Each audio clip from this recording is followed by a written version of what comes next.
So, hey, Mike. Yeah? I hear you hate Halo.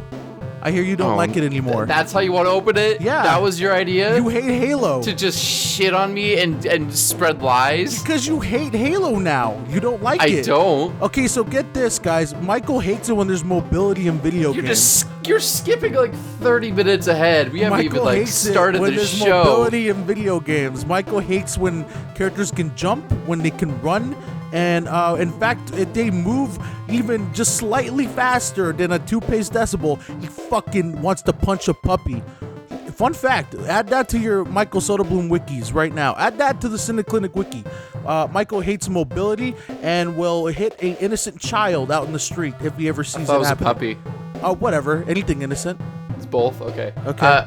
First off, if there was A, a Michael Soderblom wiki, or B, a Cynic Clinic wiki, either one or both, Yeah. I would be ecstatic, even if it had stupid shit like that on it. For real, man? Honestly, me too. You could put like... That is getting our own wiki. That obviously we don't. No one makes their own wiki, so like we can't make it. If it naturally, organically happens in the real world, I would. That would be goals. That is the goal right now, is to have my own wiki. It could even be stupid shit like you said, like under Abraham Dorado's be like, likes to eat gerbils every 5th moon to appease the sun god. Fuck it, I'm down. Blood is Oreo cream. Yeah. Blood type Oreo cream. Blood type that's the Oreo one. cream and bacon grease. Yeah. Second off, like I just told you, I like took time to like take notes of the show. I've been you obviously saw I was like watching it again. I was watching the 4K stream. I watched it on my computer while I was working, and I watched it again just now. Okay. Like on my 4K TV to get the full fat experience, as they say. Surround sound. Yeah, and actually, I am glad I watched on the TV because I don't. It's not my monitor, but like I think YouTube just washes colors out really? on the website. But for whatever reason, the YouTube app doesn't. I think I could be wrong on that, but I did notice that colors popped a little more on my TV, even though they have basically identical color quality. In fact, I think if anything, my monitor is better. That or your TV just sucks, man. I don't know. No, it's fine. They're both good. But like I took all this time to like really get my shit together and like try to come around on the Halo thing, and you just open by trashing on me. You didn't have an opener, so I wanted to do it my way, and you said it was fine. I was working on it. I wouldn't shit on you in the opening like that. Michael, yes you would, and I would be 100% okay with it, because that's just how our friendship is. You can totally come out and say, yo, Abe hates fucking Oreos. Abe has no taste. Well, Abe has no standards. Okay, hold on. I have at least a little bit of standards in me, Mr. I hate fucking platformers, and I hate mobility, and I hate fighting games, and I hate character action, and I hate horror games. I want to set the record straight, and I told you this, so you know you're lying in your heart of hearts. I don't have a problem with Sprint and Halo, but we're still getting ahead of ourselves. Okay, no, okay, Do you have any idea what this episode may be about? The person out there who didn't read the title and didn't look at the thumbnail when they clicked on it? I mean, if you do, just by doing that, thank you, by giving us a shot, even you don't know what appreciate. I mean, unless it's just the autoplay algorithm, which it's still thank you. Oh, I Jesus appreciate Christ. you, YouTube algorithm. I am okay. If you listen to this through autoplay algorithm, I apologize for the shit you were about to listen to. Oh, if this is just happening, like you just kind of left it on, you're asleep right now, one of us is going to wake you up. Could you imagine if you're not awake yet? Just falling asleep to fucking Evanescence, and all of a sudden you just hear, hey, Mike, you hate Halo, you little bitch, and like... I would love to see the algorithm, hold on, is my gain too high? I'd like sorry, I was looking at the... Wow, Mike. Never mind. Really? Just look at the audio, like, I think I'm too loud, but I'll worry about that You're later. too loud. You should see my audio spike right now. Anyway, I want to see the algorithm's decision making that leads them from like Evanescence to us. We're both pretty emo. I want to see that path. We're both pretty emo. I mean, at least you have the hair for it. I have the hair for it, but not the attitude or the music taste. I mean, do I wake you up inside? Can't wake up. Wake me up. I can't wake up. Save me! What? Take me from this shitty mobility in my Halo games. Okay, anyway. Oh, so for those of you out there who give even a remote shit about this, this is episode 2 of Quarantine Cynics. Cynic, COVID Cynic. There we go. COVID edition. Trying to avoid going to a real clinic by doing this remotely. Hey, that was a clean one. That was a clean one. I got to give you that. But yes, welcome to another episode of COVID edition Cynic Clinic. Me and Mike, think we fixed the audio problem this time. Me thinks so too, but we'll see in we post. won't know until this is over 2 hours from now. But I'm gonna record the backup audio again. Thank God for Michael and his backup audio, like for real shit. Thank God I had like just enough foresight, and I also have done shit like this enough times to know to do that. Also, real quick, we apologize if the audio last week annoyed anyone. I will take the L for that right now. It's the mic setup. I figured out what it was. I explained to Michael. I'll take the L for that. Silly. Hopefully it should be fixed. If not, I'll take the L again, and We did do a sound check this time, so we did do our due diligence this time. Yeah, but you know how shit happens, man. Yes, no, shit could always break. I mean, you could hit the save button and your computer just dies. We have no idea. Thanks for fucking jinxing me now. Great. Now you're probably fine. I think we're okay. We had our bug. Famous last words. Yes. Also, a first for this podcast is I got an episode up within the week we recorded it. Baby, we stay winning or whatever our track record is for winning. I've streamlined my editing process, and the process is don't edit. The process was to stop. I will say this right now. Editing and fact checking will ruin this podcast. I think it was mostly editing because, wow, that Star Wars podcast was meant to be timely. It was not. Hey, define timely. Close enough to the thing we discussed to actually hit SEO at all. I mean, we got it up in time for May the 4th, and that worked out. Did I? Yeah. Did that actually work out in our favor? Hold on. It came out the week of. Here's the other thing that's ruining the show. Fact checking. Let me check that. Oh God, no. It didn't came out the day of, but it came out the week of. I mean, that would still be good enough for me, honestly. That's why I waited on promoting it, because they saw like, wait, this week is May the 4th. I'll just wait for promote it that day. It was April 10th that episode went up. I mean, we got clicks. Don't get me wrong. For a 5-hour video of us chatting bullshit about Star Wars and talking way too long about the Phantom Menace, it got more views than it deserved. What's the view count right now? If you don't have it up, it's 45. It's our second most viewed podcast. 45 of you motherfuckers sat through 5 hours of me and this lengthy white privileged prick bitching about Star Wars. What did we say about the race jokes? That wasn't. I think it's still too soon. That wasn't a race joke. That was me. You called attention to my race explicitly. That was okay. Fine. I'm a fat Mexican guy that loves eating Oreos. There, like the ground is even. Like, okay, look, just because I'm white doesn't mean you get to just call it out. Like, you know, Mike, come on, dude. Whoa, your audio went a little weird. Are you still there? You still there? Yeah, I'm here. Okay, cool. Sorry, your audio. I just said weird. and then didn't say anything else. Okay, cool. No, it did a weird thing on my end. My bad. Okay, just making sure. Okay. It's you see Discord. what happens when you mention something will happen? Then it gets me all jumpy and worried. I still expect there to be plenty. Could you please repeat the question? I'm still expecting more of that. Expecting what? What? Wait, did it actually cut out? Wait, what the fuck just happened? What's happening right now? I got really close to the mic and I said, could you please repeat the question, like making a joke? But it actually got cut out of your audio because that was that was the joke I was making. No. That we're just gonna keep cutting out. I turned off crisp because it like just doesn't work on Discord. It just cuts me out because I'm too loud.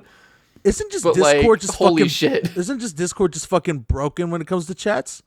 No, it's just oversensitive because there's so much bullshit in there, like audio processing wise, to keep it from sounding like an Xbox 360 Modern Warfare 2 lobby. Oh, Jesus Christ. There's so much of that shit that it sometimes just overdoes it. No, yeah. But anyway, I mean, that's it. Anyway, we had our little beginning side tangent. Yeah, we're now 10 minutes in. We haven't talked about. Well, no, we did. Well, you opened with it. So I put you a little bit on blast, a little bit, like a mild blast. Hey everyone. Well, I think we can just start now. Yeah. If you remember last episode, we talked a lot about PlayStation and their last a little bit conference. Of streaming news too, but it was mostly about PlayStation. PlayStation was the main focus. We talked about their little conference they had where they show off their games and basically next gen, and of course the highly awaited look at their air cooling unit. At the new router. Yeah. Oh, sorry, the new router. There we go. While this and we also said on that podcast episode that we were going to also record after Xbox had their little game showcase.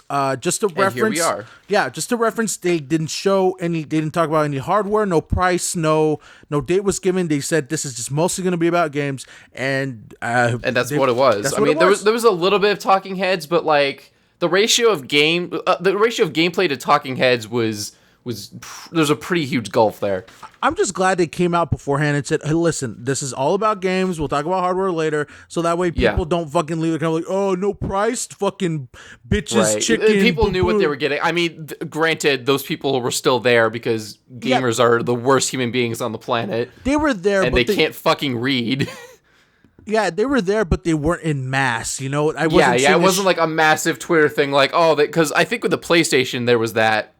Oh, yeah. Because that show was showing off the console, and then it's like, wait, but what's the price? Sony got called fucking super cowards after that. Right. Okay, so I saw a tweet earlier today that said both consoles will end up being delayed because neither one wants to announce price first. Oh, my God. Okay, real talk. We'll jump into the Xbox conference right now after this, but I need to level this with you. When are they gonna stop this petty game of chicken? These consoles are set to release in November, supposedly, this year. So actually, on that note, this is worth because we usually use this time to amend stuff from the previous podcast. What did we get wrong this time? Sony has upped their production of PlayStation consoles to I believe 10 million units. Because they by release. A fucking thought ran to their head saying, "Oh, people might actually want to buy our console." Fucking weird, right? Well, it's good. The thing is, even though that's like, I think it could be the most units available for a Sony console at launch, it's still gonna sell out. We both know it is. How many PlayStation 4s got sold this generation? Like, I don't know the numbers. Was it in the hundreds of millions? I'm gonna fact check that. Yeah, please. You mean talk about shit while I'm doing that. Hey guys, did you know that when you know how when you punch a guy on the balls, it's a ball punch? You know that. But I was hoping it'd be gaming related. I have a number by the way. But when you punch a girl in that area, it's called a cunch. What the fuck? What? Okay, well, the PS4 sold 102 million units, so I was right. It was in the hundreds of millions, but just barely. 1 million Cuntches per console. So they're gonna be releasing. He's just gonna sandbag 10% of that He's at just launch. gonna sandbag me. He's just gonna. Yes, I am just gonna sandbag that because it was stupid. You said talk about something. You yelled so much your audio cut out. Next time you be specific. Don't just say talk about something. Say, talk about games or talk about what videos you masturbate to. Be more specific. Abraham, this is what separates the amateurs from the professionals. And right now we're amateurs. We got to step our game up. When I say I need you to like, I shouldn't even have to say it. When I say I'm going to look something up, that should be a hint to you that you need to find something to talk about that's relevant to the cause. That's why at the top of the show I said fact checking will ruin this podcast. But you need a cover for it. No, absolutely not. That is your job. No matter I will be the facts boy, and you need to be distraction. I need you to listen to this very carefully. If by some fucking miracle of God, this takes out, and then like this goes somewhere, and we get sponsors or whatever the fuck. No matter how high we reach, no matter how close we get to the moon, I want you to know I'm going to keep this podcast as grounded and amateur level as shit. Okay, I am not going to be that fucking professional business. No. I No, will we don't say, have to be professional. Well, okay, you know what? So what you're saying is we're gonna be exactly like this, but like maybe in a better studio with like soundproofing and better microphones. exactly. I will be But it's still gonna be exactly this bad. Yeah. Okay. My Cool. goal Good is to for know. this. My goal is for this is for me to able to say the word "cunch" in a live studio audience, with all the live tech that we're supposed to have. Right, one day those will be live, maybe. One day. I don't trust myself to support that. Live podcast "cunch." There it is. There's the title. There's the episode title. If you don't name that, you're It is not. The episode title is Cynic Clinic Xbox Showcase Reveal or something. No. Make the episode title "Cunch Infinite." Please let it be "Cunch Infinite." Please. I got bad news for you, Abraham. This is my podcast, not God yours. damn, no. My name You is can call on your the podcast fucking, that when you make one. No. You're a bitch, Michael Soderblom. You're a bitch. I sense a bitch in your heart. Listen. I'm not gonna censor it when you say it. Like I'm gonna let that fly, but I'm not making that the fucking title. Why not? Okay, so the Xbox did a thing today. Okay, we will move on. They showed us what was under their skirt. Let the record. There we go. See, doesn't it feel good when you're down on my level? Yeah, but at least it was relevant. I said something like hilarious and stupid relevant to what we're talking about. We are 17 minutes in. We have not talked about the fucking conference yet. Okay, Let's go. We'll move on. But let the record be shown that Michael Soderblom is a super coward. Anyway, put that on the wiki. Whatever. Sure. Yeah. So, Microsoft, just today, today's date is the 23rd of July. They just had their conference this morning. And yeah, we're actually hot off of this one for once. Fucking super hot. Not sponsored. We're super early to the game for once. And they announced a shit ton of games. And one of the games that you probably could have guessed from the title that they announced, one of the big selling points. The only one that we were like certain they were going to talk about. Yes, and that of course is Bubsy 3D 2. No, I'm kidding. Halo Infinite, which I am all in, and Michael could not give less of a shit about. So he's a fake Halo. I'm lukewarm, and we both know I'm still going to play it when it comes out. Like that's really the bottom line. Is like. I'm cautious, but we both know I'm going to play it. The fact that the sentence Michael Soderblom is cautious about a Halo game in 2020 even exists means the end times are coming. I mean, I'm mostly cautious because Halo 5 happened. And you still played that, motherfucker? Like, no, I don't. I bought it, yeah, but I haven't touched it in years, aside from when Nick wanted to play with me. Yeah, but we still touched it. That's the point. Yes, because I was excited for a new Halo game on a new console, which I guess here we are again, but like after I played that and finished it, I was like, oh, that was kind of bad. This game sucks. Like the multiplayer in that is fine. Enhanced mobility aside, like that's a whole other issue, but like I had a lot of fun playing multiplayer in that. So did I. But the story sucks. Okay, I did not think that Halo 5 was the garbage pile a lot of people think. Was it up to par? Hell to the no. For me, if I had to give it a number, it's a solid 6. It's a solid 6.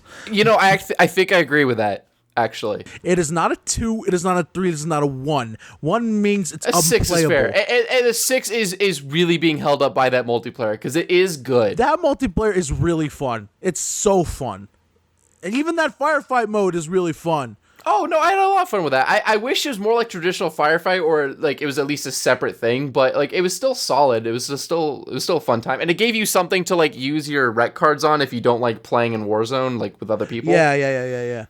All right. So, with that, I imagine we have some structure to this because Michael took notes. So yeah, I actually tried this time. I did miss the games between Halo and Ori. But I think that was a Forza game, which I don't care about. That was narrative game I can't remember the name of, and it was the Rare game I don't remember the name of. Hold on. Well, here. Oh, and State of Decay 2. Now it's your turn to talk, so I can pull up an actual list. So you talk. Maybe about Cuntches. Go. Well, I'll just start about Halo. So, the notes I took down was, it's open world. That's the huge reveal, and it's kind of interesting because I remember when Halo 5 was coming out, that was a rumor, is Halo 5 is going to be open world. So we're kind of seeing a fruition of that.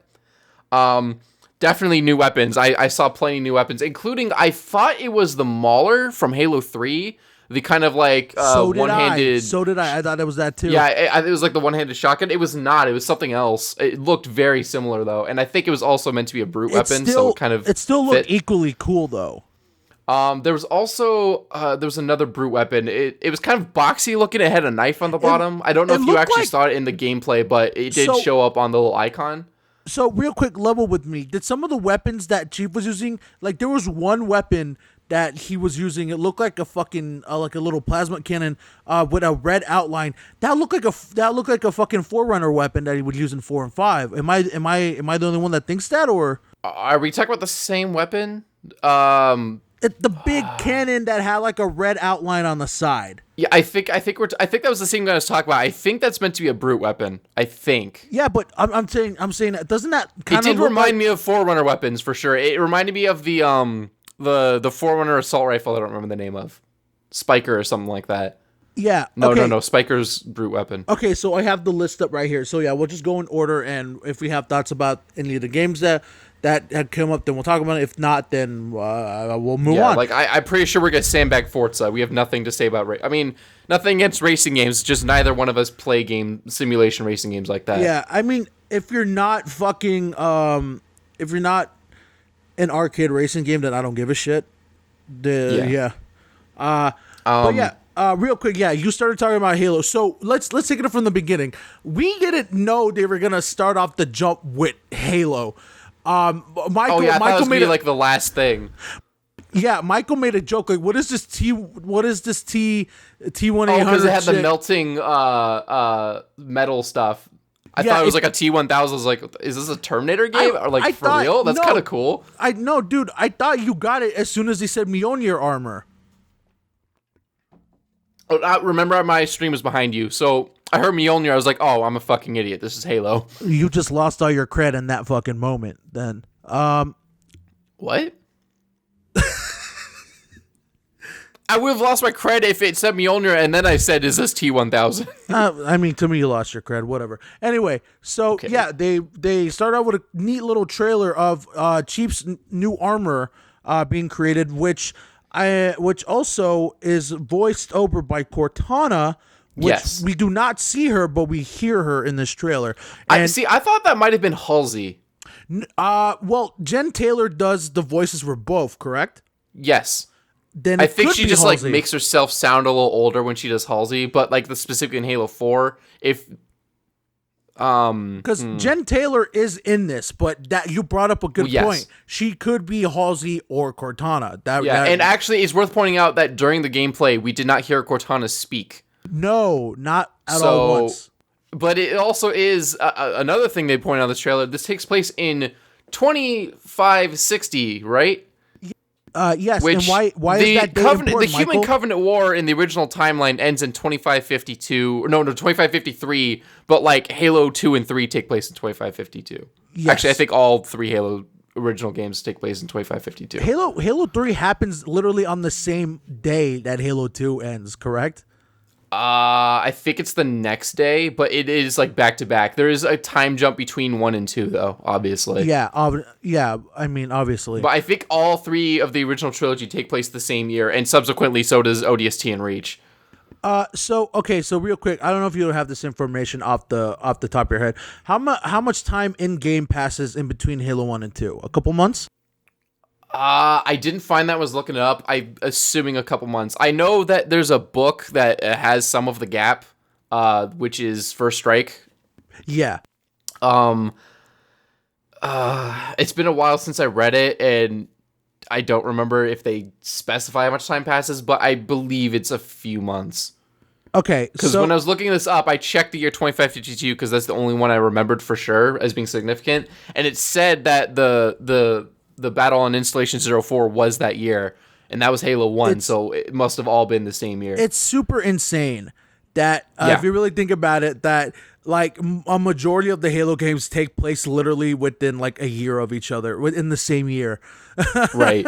Installation 04. Because it was like the penultimate moment of the Human Covenant War when everything came to a head. Yeah, they discovered the Halo array, and then they discovered 2 Halo arrays and the Ark. Oh god, they discovered a Halo array and the Ark on the like back to back, right? Oh yeah. That's insane. What a crazy day for the human race.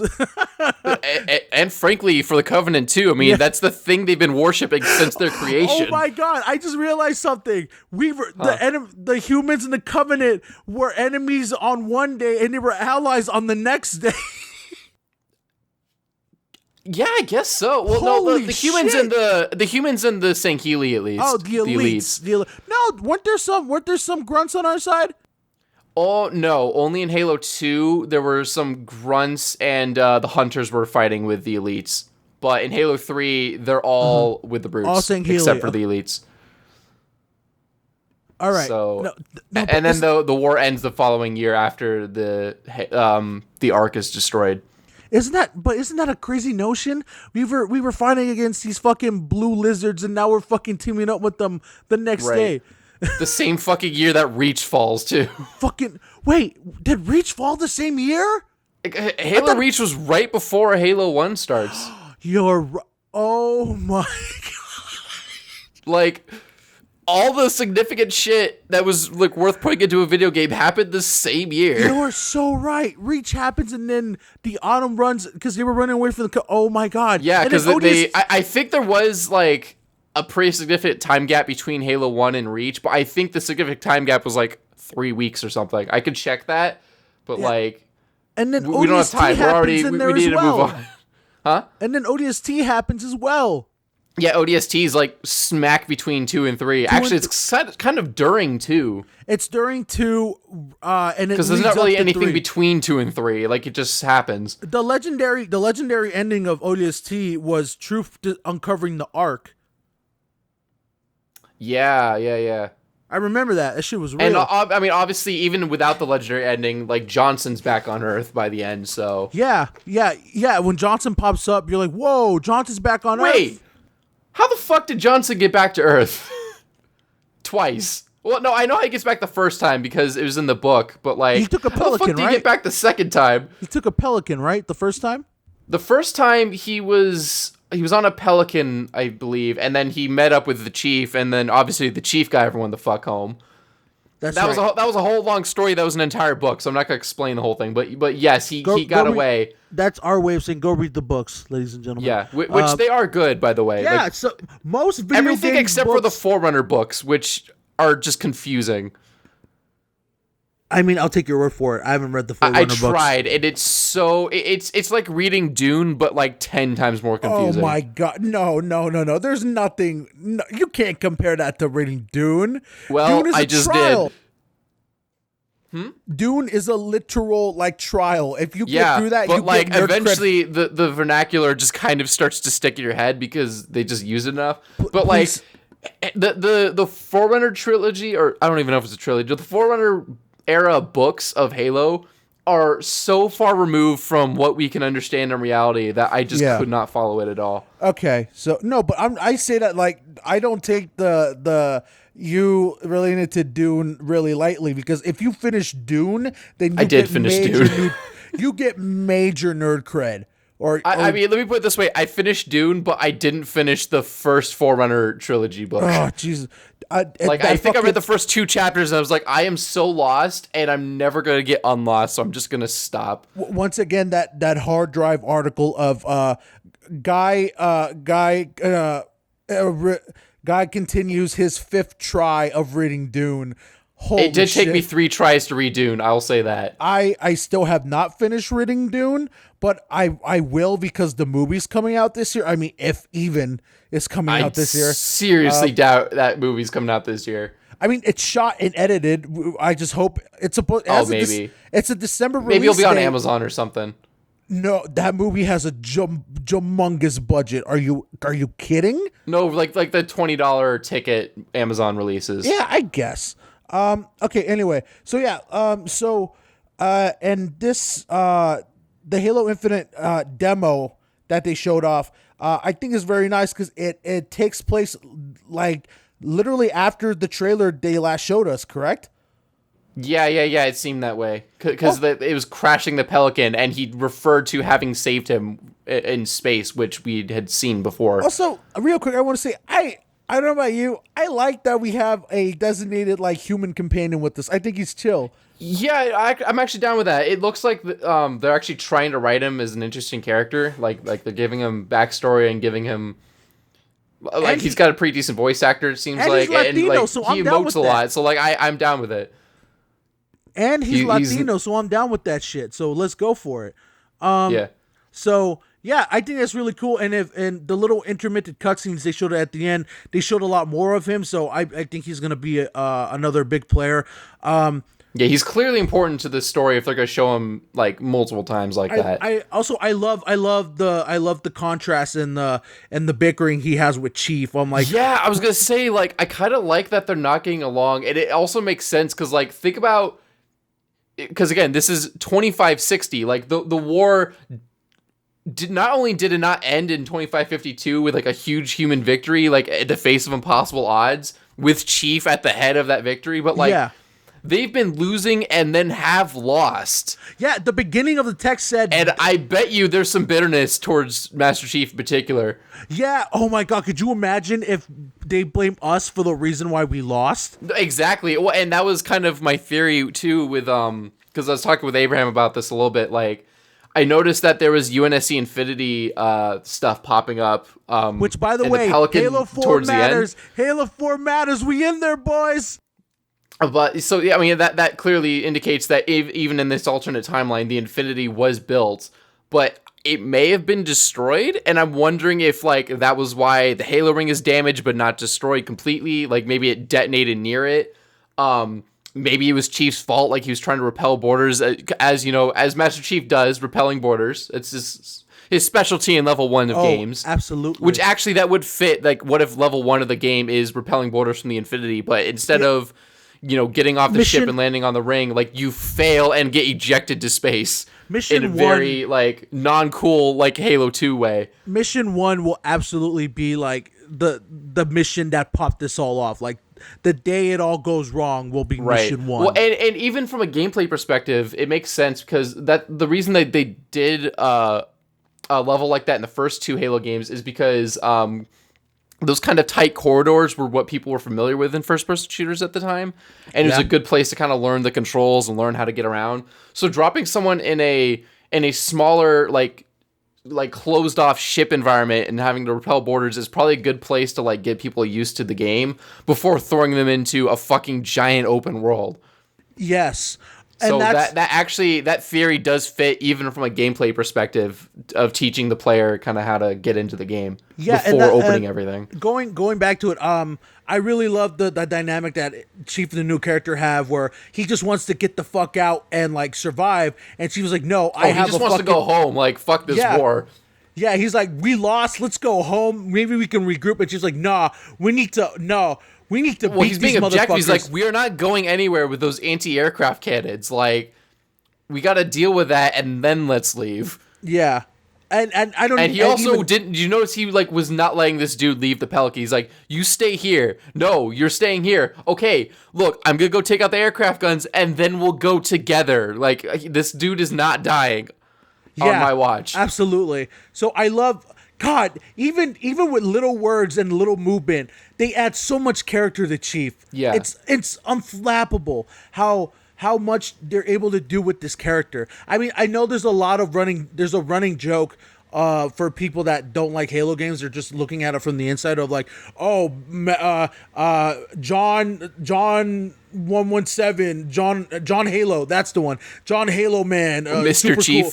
Yeah, John Halo gonna fucking blow up the Covenant. Like, no characterization. He's just big army dude that they gave him 343. If nothing else, at least try to characterize him, especially in Halo 4. Oh, absolutely. And like for the I'm gonna sound cringe for using this term, but all the normies out there that haven't played the actual Halo games, and they're just like joining for them. Like, oh man, just generic green. They're soldier usually guy. Sony fanboys, honestly. Yeah. Oh, generic green soldier man going to beat the aliens. All right. Yeah. No, I think it's amazing how they're able to add more character to him.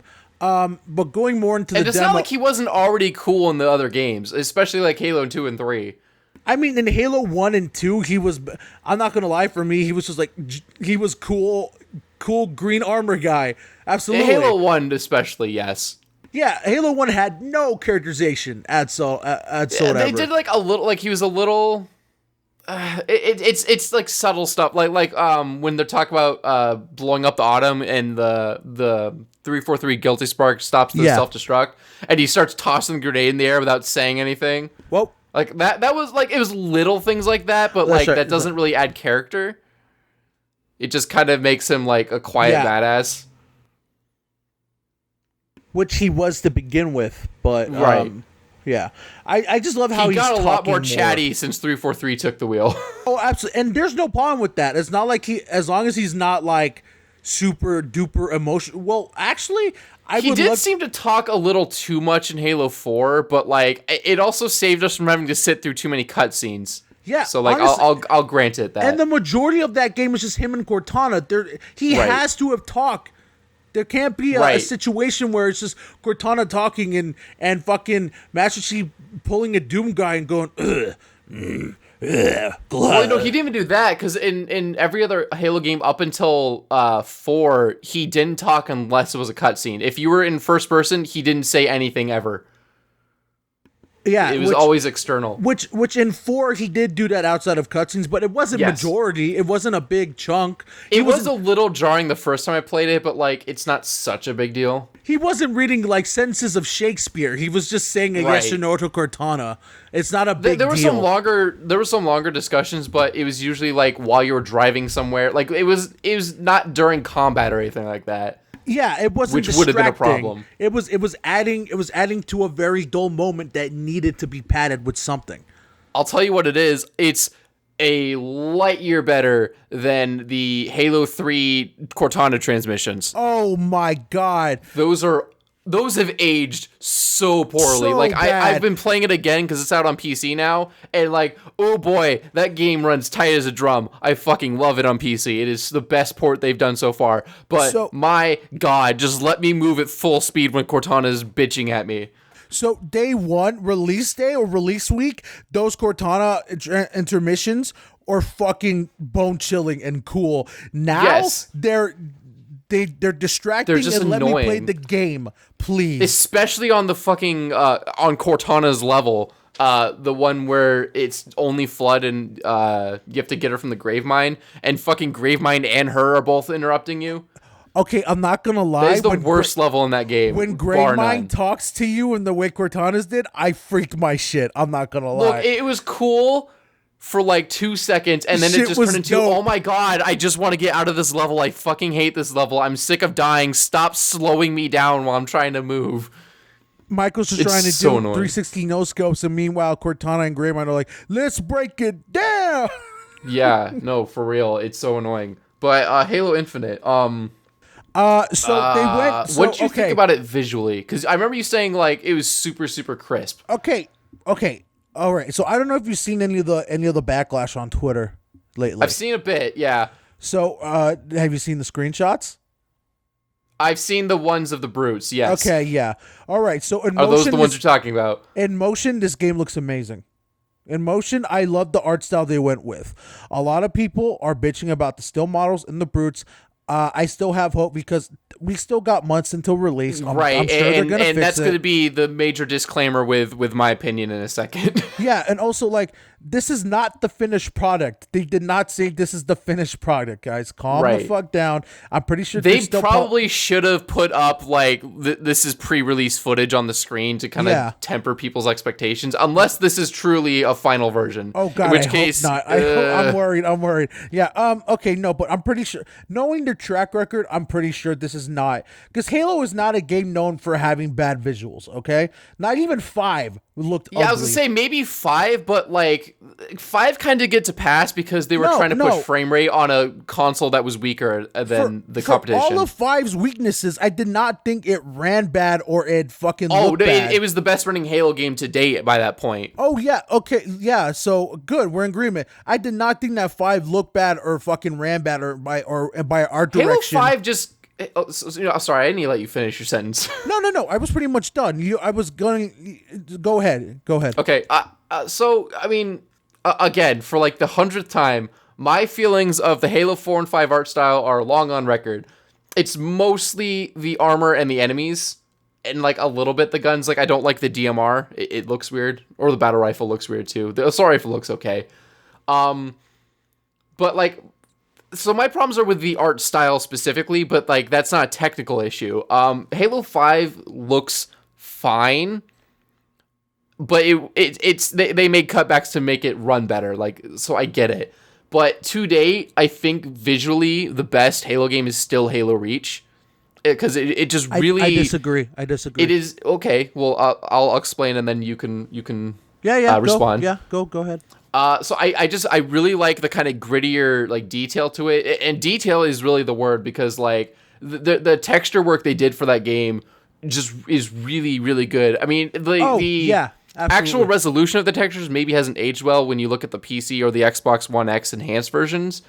But it's still really good, and Bungie clearly like put the work in for the texture detail. Maybe the character models could look better, but like it's a lot better than what we got from Halo 3. Those are just a product of the time it came out. Yeah, so that's a limitation of what we could do in 2010. But like I still think art style, from purely that perspective, Halo Reach is by far the best one.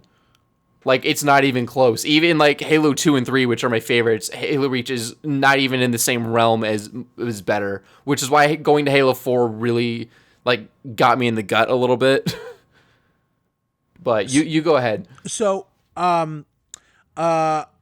just to refresh people, Michael does not like Halo 4 from a visual standpoint, and maybe from a gameplay standpoint. I don't know. We only talk about visual. It's very similar to Reach. So like the only problems I have with it is they kind of made the AI a little simpler to push the graphics more, because that was the first HD Halo game. Yeah. Also, it was pushing hardware that was already on the end of its life cycle. Yeah. So my problems are with AI and visuals in that game more than anything else. So, Michael does not like the armor design in 4. Yeah, I hate it. I, for one, think that Halo 4 has the strongest armor design of the whole series. I think Chief's armor looks so cool and so detailed, and a lot more just than a suit of armor. It has more... it's kind of weird to say that about it, more characteristics about it. It has more of an identity to it. You could see the scrapes and the bumps and some of the pieces that were missing. You can see scrapes and bumps in Halo 2 and 3. That in fact, they're in the same spot. Like the one in his chest is in the same place. Yeah, but in 4 there are a lot more. There are a lot more that you can see. Plus the armor also looks dated and shit. And I also like that they in 4 gameplay wise, they made like it seemed like you were in this actual suit. Like every time you walked, you could hear the clunk of his boots. You can hear the arm moving around. 343 sound design, aside from some of the guns, is fucking great. Yeah, I love how they did that. Also, not just about the armor, because I love the armor design. I also loved the game from an artistic standpoint. I thought the levels were amazing. When you walk on Requiem for the first time and the soundtrack kicks up. Oh yeah, when you first see like the floating obelisks or whatever the fuck they are, and the amazing. music, and awesome. That was great. Gave me Halo 1 vibes, and I'm like, oh, so good. And the soundtrack, I love Marty O'Donnell so much, but my God, the Halo 4 soundtrack is so good. Like it stands toe to toe with 1 and 2 and 3. And oh my God, it's so good. I love Halo 4 so much. I don't know if it stands toe to toe, but like it's good. Listen. Marty is pretty much untouchable when it comes to game soundtracks. I'm sorry. So the 1, 2, and 3 soundtrack are perfect 10s. Halo 4 is like a 9. Maybe I'd have to hear it again. It's so good. It's so good. It's better than 5. Halo 5 is. I don't even what the fuck happened. I don't even remember 5 soundtrack. That's probably not a good thing. When I think it's so forgettable. When I think of music in Halo 5, I think of that really cool trailer they released with Muse, with the Muse song in the background, and that's I think about it. That shit was tight. Go look at that Halo 5 trailer. That trailer was fucking hype. So back to Infinite. I love the way they're going with the art design. I hear a lot of people bitching about the models and also the empty skybox, which once again I think it's just like empty skybox. Yeah, people think the skybox looks super empty because there's no Halo ring in it. You can see the Halo ring from different details. Wait, hang on, wait. Which game are we talking about? I think I got lost somewhere. Huh? Which game are you referring to? Infinite. Oh, Infinite. Oh no, the skybox looks fine. The Halo ring actually looks super cool. Yeah, because you can see how fucked up it is. Yeah, and people are like, "Why is the skybox so empty?" I'm like, "What do you mean?" Because they weren't staring at the sky; they were looking at the ground, where like all the fucking textures were. When during the gameplay elevator? when it showed when it showed the vista and like at different parts of gameplay, people would stop at random fucking times like, "Why is the skybox so empty? Why isn't it as robust as other insert game here?" I don't know what they're talking about. The main thing I noticed during that Vista sweep is the trees look super two-dimensional. The trees look terrible. Not super terrible. They could use some cleaning. Yeah, they did. Okay, agree to disagree. So like I said, watch it again. Trust me. I'm watching it right now. The trees look fine. They look like fucking trees. Are you looking at the 4K version? Yes, because I knew you would bitch at me if I didn't. Okay, hold on. I'm gonna pull it up right now. Michael, let me preface this. You have more of an eye and more of a bone to pick about these things. Okay. I don't care about these things. I just want to play the game. Okay, all right. I just want to preface that. I am looking at that same shot right now, and like the Halo ring looks better than it ever has. There's like clouds in the sky. There's like the sun coming in, and it's like painting the fucking... Okay. I don't know what people are looking for. I'm going to preference this right now. If you're a stickler for graphics, you think you're going to find a lot of problems with the graphics of this game. If you're like me and you don't give a shit and you just want to play the game, and as long as it looks good and it runs good, you're going to like it. It's fine. Like, I don't know. I'm going to go off on a tangent. I really hate how now people are rationalizing like, the trees don't look as good because that one thing is, fuck you. We shouldn't be able to do the shit we're doing. You're playing a video game that's this good. I will say this. It angers me so much. I was going to follow up the tree thing with, I think part of the reason they, like, some of the background detail looks like that is... One, this is still a console, even though it's a brand new one. Like, you know, they don't have it running as fast as it's gonna go yet, because that's just how game development is in console generation. And it's gonna come out for Windows, so I don't know why people are bitching about it. Well, and also, this is an open world 60 frames per second console game. Like, that's not a small task. That is I literally screamed when they said 60 frames per second. I'm like, yo, on an open world game. Oh yeah, because you're watching was the Twitch stream in 30 FPS?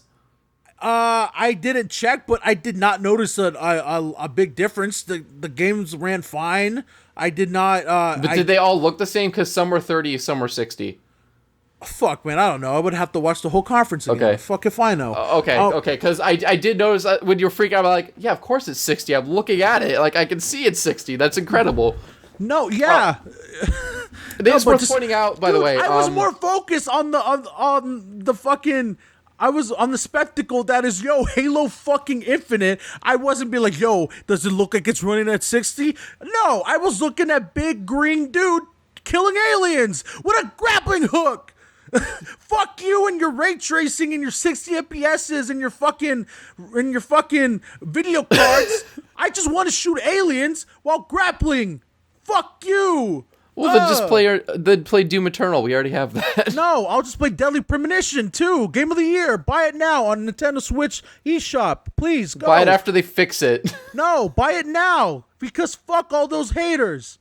Anyway, they just want to play a game that fucking works. No, Halo fucking Infinite. We're moving on. Buy Deadly Premonition 2. Buy FF7 Remake. Let's move on. Anyway, I did want to say about Halo Infinite. So, like, you know, it's running 4K 60 FPS here, right? And it looks pretty good. I have some complaints about like the gun models looking a little flat and some other things looking flat, but like I think we already kind of acknowledged that. I am already so annoyed that you started that sentence. Like, it runs at 60 frames. It looks pretty good. I hate the mentality. You don't know where I'm going right with it though. You don't know where I'm going with it. I was gonna say I wonder how it runs on the original Xbox One. Woo, mama. Yeah, that was where I was going with that. Not playable. It's not gonna be 60. It's not even gonna be 30. It's probably gonna be like 30 with an asterisk and like 720p with an asterisk because it's. I'm willing to bet this game has dynamic resolution scaling. I can't wait for the Switch port. So yeah, let's get into the nitty gritty. I mentioned it before. Fucking grappling hook.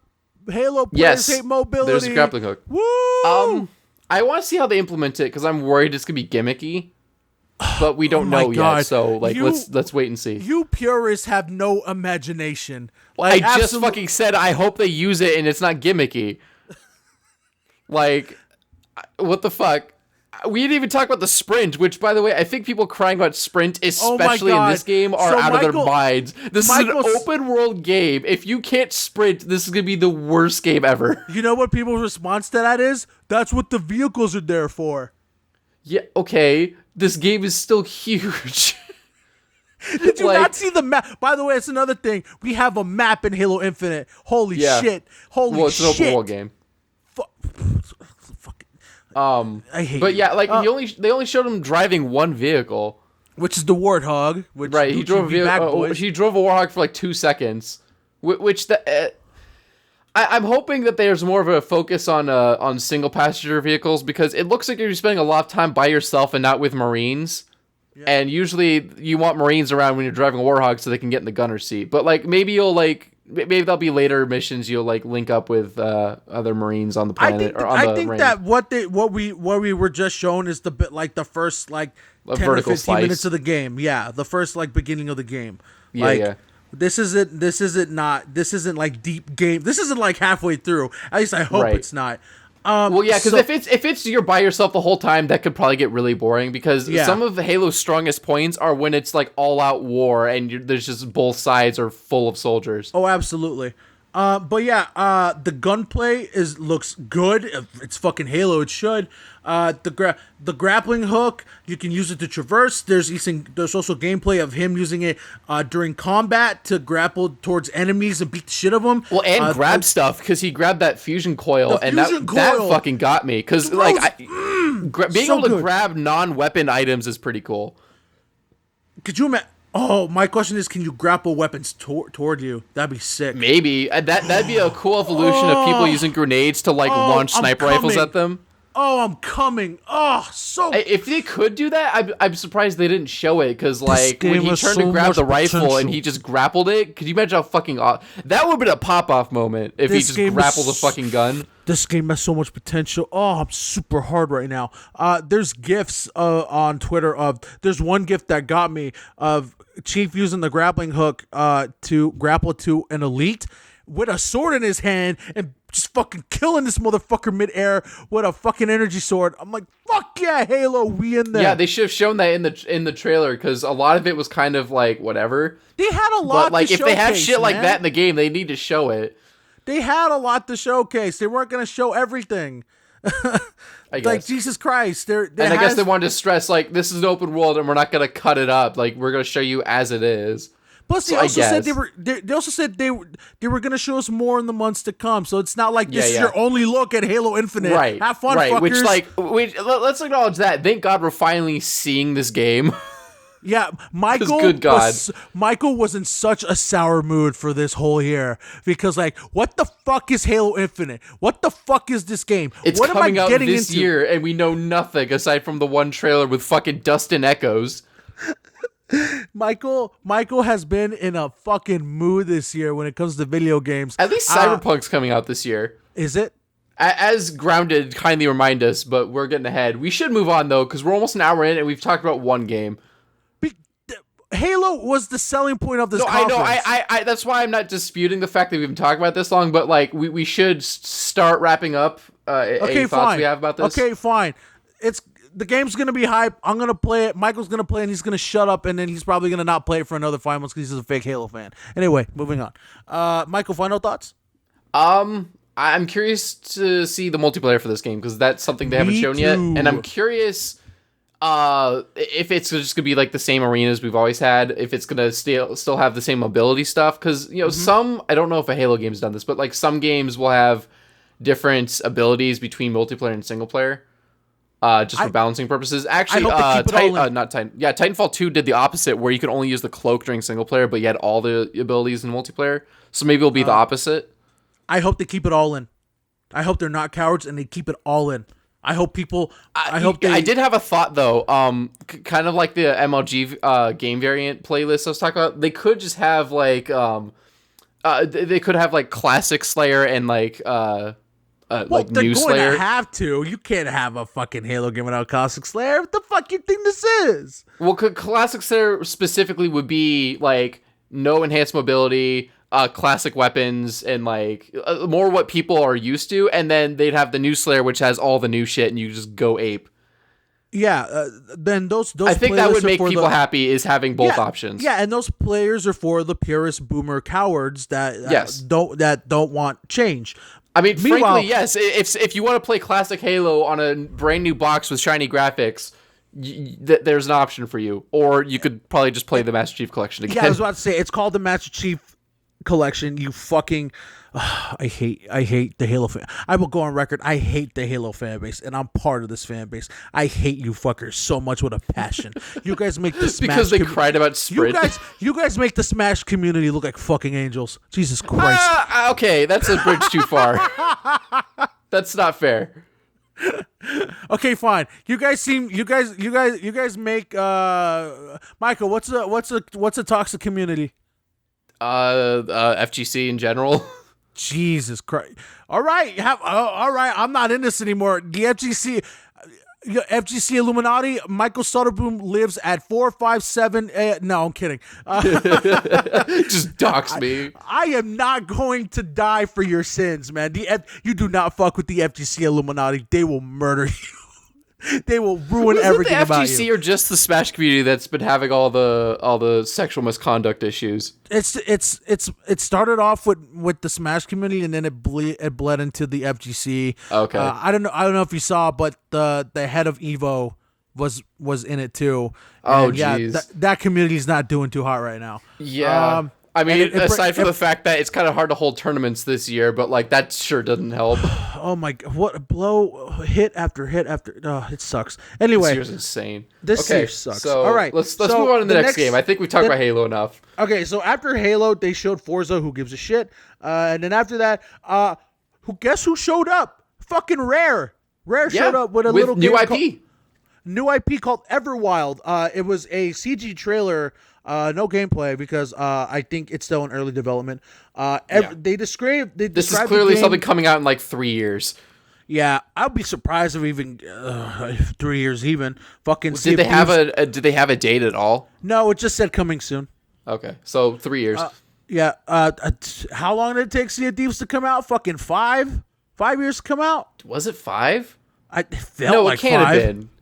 Wait. When E3 did they announce that at? I thought it was like 2014, 2015. Fuck if I know, man.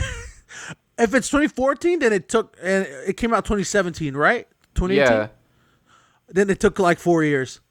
Because it was announced like with the Xbox One life cycle. It was not a 360 game at that point. It took 4 years to come out. It was around that ballpark. Okay. So we were both wrong. It was right in the middle. All right. So they described the game. I'm gonna read the description here. In Everwild, you take on the role of an Eternal, a forest witch that with the gift to feel how magic allows the flow through nature and connects every living thing. In the trailer, we see players gently directing natural phenomena and wild animals to restore balance to a mythical forest. So you're gonna be playing witches, warlocks, and it's very magic fantasy based. It reminded me a little bit of Avatar: The Last Airbender, but less like specifically about elements. The art style a little bit, but yeah. I mean, it's it is a new direction for Rare. They haven't done anything fantasy based. Haven't they? Fucking Conker's Bad Fur Day, Banjo-Kazooie. No. It was a Microsoft era Rare game on the 360. Cameo Elements of Power. Yeah, that. Sort of, but not really. I never played it. I just I had that box art stuck in my head because I have Rare Replay, so that was one of the games I got. Yeah, I guess, but this is more like Magic base. Okay. This is full fantasy. So, like I said, we know pretty much next to nothing, but it's kind of not the game you'd expect Rare to make, though. Yeah, that's what I thought as well. Which was weird. I mean, I'll play it if what they show is good. Because God, I need to see gameplay because it's kind of whatever. I want Rare to make something good. Yes. For change, because this sucks, man. Sea of Thieves was fucking tripe, man. I have great news for you, Abraham. They're making an optimized Xbox Series X version. No! Let it die. That game is moving along. Let it die. God damn it. Nope. The game's not fun. It's not fun. It's really not. It's not. We're in agreement there. God damn it, Rare. It's pretty. I like to sit on my ship and look at the water, but that's the best feature of the game. Hey, Mike. Why do I hear boss music? What? Why do I hear boss? Okay, he doesn't know the meme. Anyway, moving on. You know who also showed up?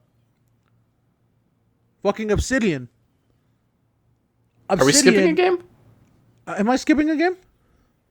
Yeah, that story game with the siblings.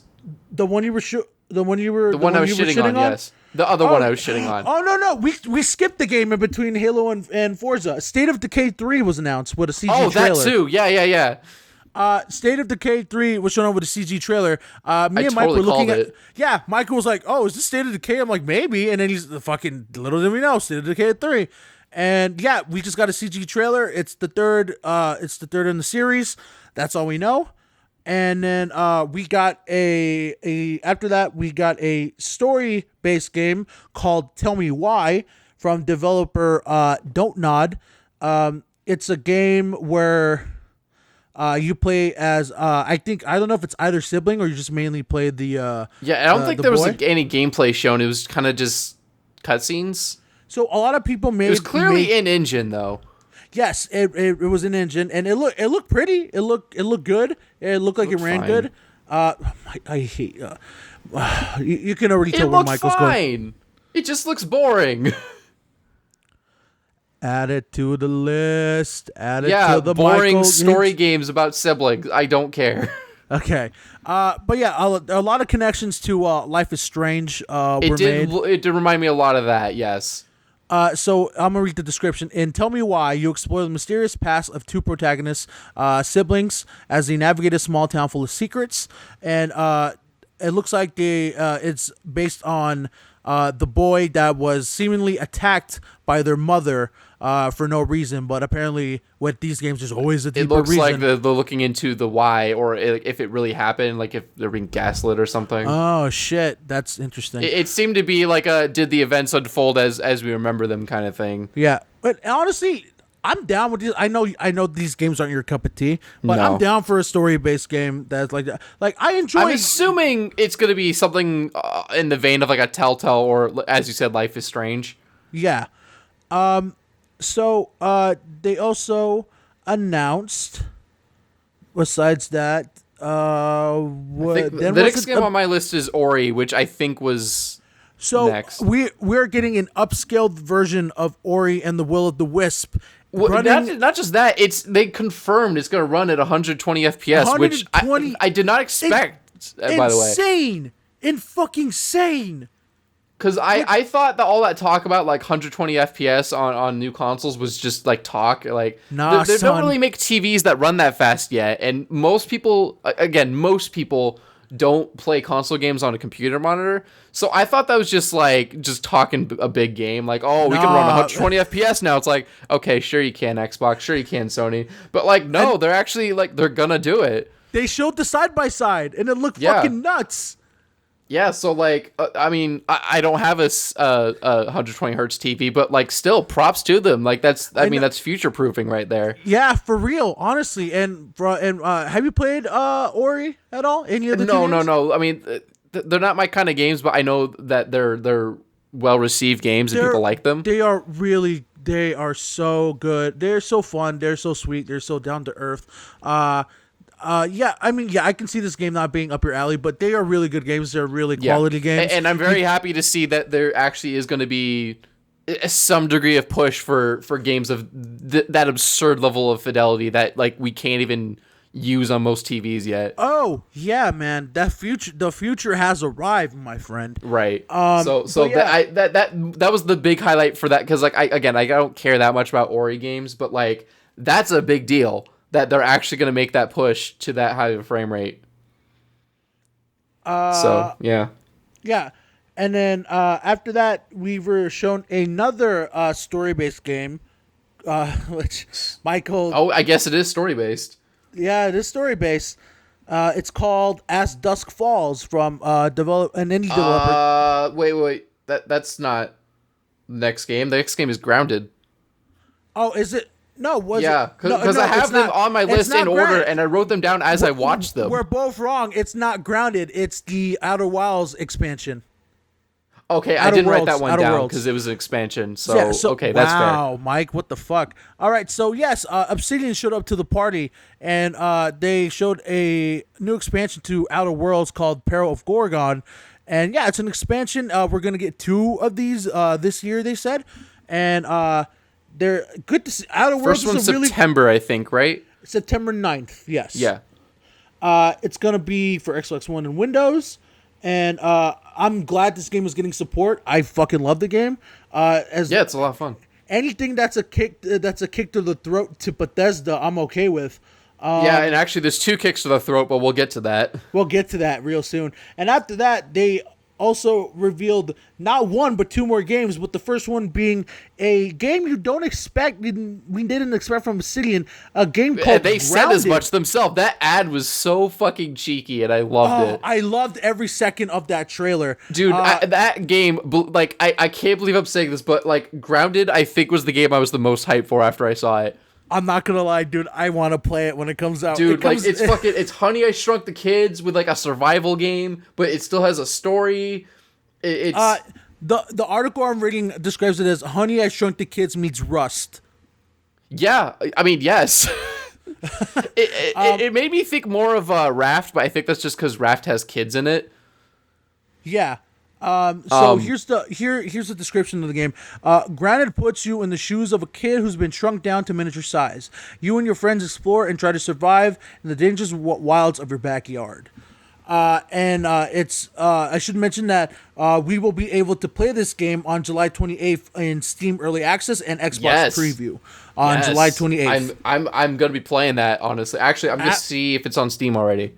Yeah, absolutely. This game, honestly. And they said there's going to be a story in it too, so... Yeah, which I was not expecting. Like, usually survival games don't have stories. I think the only one I played that had one was Subnautica, and I love Subnautica. Yeah, so Subnautica came out of nowhere. A lot of people were like... That is a solid game. I fucking love it. Absolutely. Yes, Grounded is already on Steam. I put it on my wish list. Awesome. Yeah, this game looks fun. Oh my god, it unlocks in 4 days. I forgot how close that day is. July 28th, my boy. Yeah, I didn't do the math in my head on that one. Yeah, so I'm really looking forward to this game. A really nice welcome surprise from Obsidian. And I'm glad they're kind of like doing things that they're not comfortable with, that we don't expect from them. Because this game looks like it could become something. We might have a new franchise on our hands. Yeah, I'm excited to play this. It looks like a lot of fun. It looks clever. And the fucking ad just opens with the biggest game of the year. You should probably wait for Cyberpunk 2077. Cyberpunk, and the Twitter clapback. Acknowledged them on Twitter. Yeah, that was great. We see you. And then they're like, and then I loved the little bit in the trailer where like, survive together or feed your friends to the spiders, whatever works. Right. Oh, I love it. It went beyond the usual like corporate cheeky ad. It was like legitimately cheeky. I was smiling and laughing from ear to ear, so it got me. That was absolutely the high point of the whole conference for me. And then after Grounded, Obsidian also came. Oh, by the way, don't worry, we're working. Don't worry, on we got Skyrim for you. Yeah, we're working on another RPG. Avowed, a fantasy epic RPG. It's Skyrim. It's a CG trailer, and it looks like Obsidian's take on Skyrim. We saw magic, we saw swords, and we saw a maybe Balrog looking monster coming out of a fiery cave. That's all. Watch this game come out before Elder Scrolls 6 does. But if they beat Bethesda to the punch on their own fucking turf, the biggest fuck you. Oh, that might actually be a bigger fuck you than Outer Worlds was. Starfield is never coming out. I hate that you might be right, because that was like the only Bethesda game I was interested in, and then Fallout 76 happened. I was just like, I don't care anymore. I don't care anymore. I just don't have it in me to give a shit. Yeah, me neither. God damn it. Fuck you, Todd. God damn it. Like, man, how far the chosen one. Mighty has fallen. Fucking Christ. All right. So we didn't see much aside from a CG trailer. It was pretty short, but like we get the idea. They're making Skyrim. Hype. It looked really hype. I got heavy Lord of the Rings vibes from it. Yeah. And then moving on from that, now is yes, it's as dusk falls. Yes. The game with 0 frames of animation. Oh my god! I'm pretty sure it's just an interactive comic book. Here we fucking go. Before we get there, look, it doesn't matter how big or small of a graphic snob you are. If you're playing a video game, you should expect it to have animations at all, unless you're playing a text adventure. As Dusk Falls is from an indie developer called Interior Night. And it's described as an interactive drama set in the American... is not a subtle enough word for it. Oh my god. It is set in the American Southwest following a flawed people trying to find their way as misfits in a cruel world. It's from an indie studio. I don't know what to say, man. Michael, just put it on Twitter that Michael hates indie studios. I don't know, man. I give up. Not. I hate. You hate what? I don't like Telltale style games, which I'm assuming this also is, because it reminded me a lot of the Grounded ad, which again reminded me a lot of Life is Strange. I mean, we don't know. They didn't show gameplay. It was just cutscenes, if that's the word you would use for that. Michael, real quick. It's more like cut frames. Mike, real quick. Let me ask you something. Like, can you speak up a little bit so I can actually hear you on the audio? Yeah, genuinely. Let me ask you something. You ready? And I want you to be super honest with me. Mm-hmm.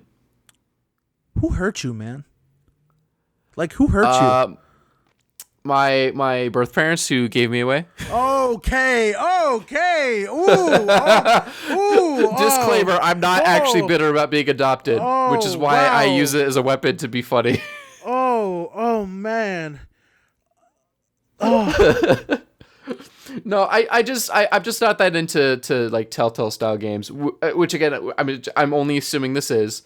And before you ask, yes, I did play some. I played a little bit of the Wolf Among Us, and I played a fair bit of Tales of the Borderlands. Oh my god! Which is the one I got the most into because I was really into Borderlands at the time. But they're just not for me. It was something I like played in the car on my phone, basically. I'm fucking shook. Oh my god! I feel like I just like shattered your birthday cake. I can't. Okay, so for the people who usually listen to this podcast, it's usually me destroying Michael, not the other way around. I did not expect, dude, what the fuck? Jesus. Man, and I thought Cuntch was going too far, but here we are. Damn.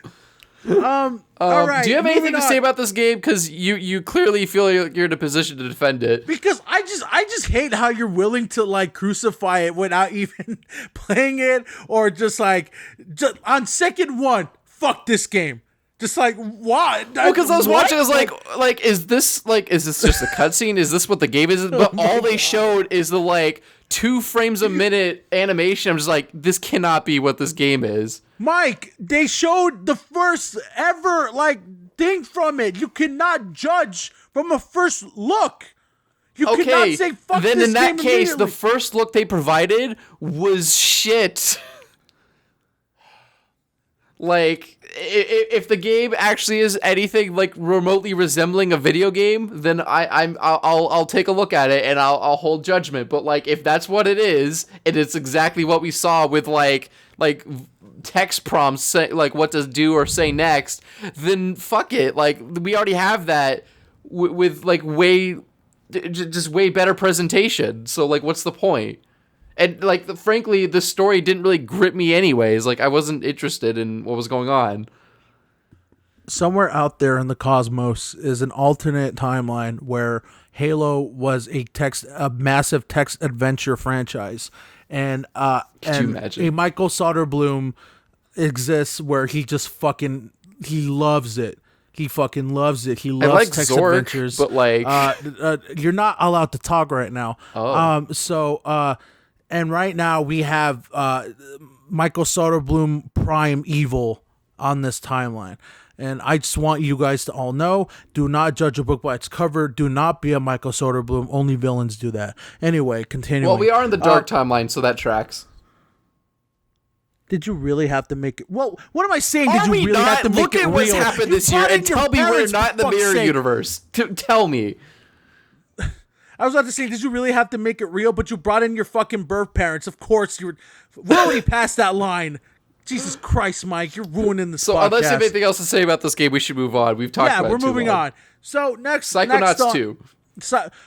This trailer was so good. You know what? God. I've never been interested in Psychonauts. I didn't play the first one. This trailer made me want to go play the first one. The first one's I'm not gonna lie. You said you don't like platformers. It's a platformer. Okay.